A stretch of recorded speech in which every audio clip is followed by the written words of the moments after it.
On a tous un peu cette image en tête, non? La crypto-monnaie, l'outil parfait pour les criminels totalement anonymes. Mais est-ce que cette idée tient vraiment la route? On va creuser ça ensemble. Parce qu'il faut bien comprendre que l'histoire des crimes liés à la crypto, ça ne se résume plus à du simple vol numérique. Non, c'est devenu quelque chose de bien plus physique et de beaucoup plus violent. Cette citation, elle est assez brutale, mais elle capture parfaitement cette nouvelle réalité. Aujourd'hui, réussir dans le monde de la crypto, c'est un peu comme se peindre une cible dans le dos. Le simple fait de posséder des cryptoactifs peut transformer n'importe qui en cible. Et attention, ce n'est pas juste une vague impression. Les chiffres, eux, sont frappants. Rien qu'au Canada, la fraude liée à la crypto a bondi de 400% entre 2017 et 2020. C'est une tendance mondiale, vraiment alarmante, qui ne montre aucun signe de vouloir ralentir. On parle ici de violences bien réelles, comme des enlèvements ou même de la torture pour forcer les victimes à transférer leurs actifs. Des cas comme celui de David Balan, un cadre de Ledger, qui a été torturé par des ravisseurs, illustrent tragiquement ce phénomène. Ils voulaient une rançon en crypto, car ils savent très bien que les transferts sont presque instantanés et, une fois qu'ils sont faits, ils sont totalement irréversibles. Et ça nous amène à un changement fondamental. Dans le système bancaire classique, la cible, c'est l'institution. La sécurité est centralisée et les dépôts sont souvent assurés. Avec la crypto, tout bascule. La cible, ce n'est plus la banque, c'est l'individu. La sécurité devient une responsabilité purement personnelle. Il n'y a personne à appeler en cas de problème. C'est la personne qui devient le maillon faible. Pour bien comprendre toutes ces vulnérabilités, il faut en fait faire un petit retour en arrière aux origines même de la crypto et à l'idéologie qui l'a façonnée. Il faut se remettre dans le contexte de 2008. C'est la crise financière mondiale et la confiance dans le système bancaire s'est complètement effondrée. C'est pile à ce moment-là qu'un personnage pseudonyme, Satoshi Nakamoto, publie le livre blanc du Bitcoin. 1 an plus tard, en 2009, le réseau est lancé avec un objectif, créer un système financier sans aucune autorité centrale. C'est né directement de cette méfiance.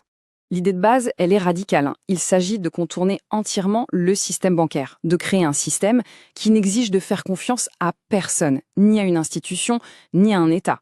L'idée, c'est de redonner aux gens le contrôle total de leur argent et de garantir que les transactions soient à la fois irréversibles et résistantes à toute forme de censure. Mais ce système, qui a été conçu pour la confidentialité et la liberté, cachait un paradoxe.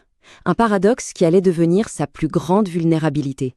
Surtout pour ceux qui essayaient de s'en servir pour se cacher. Et ça nous amène directement à l'idée la plus répandue et probablement la plus fausse sur la crypto-monnaie. La réponse est simple et pour beaucoup, elle est assez choquante. Non, pas du tout. En réalité, c'est même l'un des systèmes financiers les plus transparents jamais créés. Et ça, c'est à cause de la technologie qui est derrière, la blockchain. En gros, la blockchain, c'est un registre numérique, public et immuable, où chaque transaction est enregistrée et visible par tout le monde. Pensez à un immense fichier Excel public ou à un grand livre de compte ouvert que personne ne pourra jamais effacer. Bon, ça c'est la théorie. Passons à un cas bien concret et voyons comment ce fameux registre public a permis aux forces de l'ordre de résoudre l'un des plus grands bratages de crypto de l'histoire. C'est l'affaire du hack de Bitfinex. Tout commence en 2016. Des pirates volent l'équivalent de milliards de dollars en bitcoin et tentent de brouiller les pistes. Ensuite, pendant 6 longues années, les fonds volés dorment dans un portefeuille, mais ils sont constamment surveillés par les enquêteurs. Et puis vient l'erreur.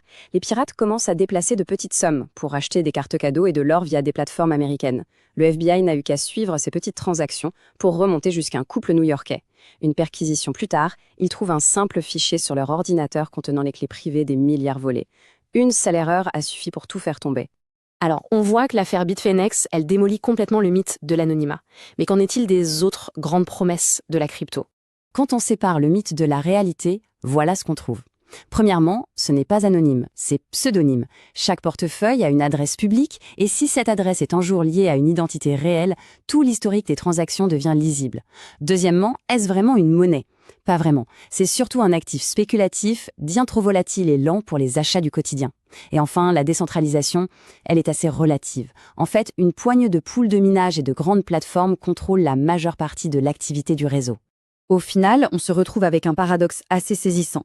La transparence de la blockchain, qui a été conçue pour qu'on n'ait plus besoin de faire confiance à personne, est en fait devenue un outil incroyablement puissant pour les forces de l'ordre. Ce qui nous laisse avec une question essentielle. Maintenant qu'on sait que c'est un registre public, pour qui la crypto est-elle finalement la plus dangereuse? Pour l'utilisateur ordinaire qui doit assurer seul sa sécurité, ou pour le criminel qui laisse une trace indélébile à chaque transaction.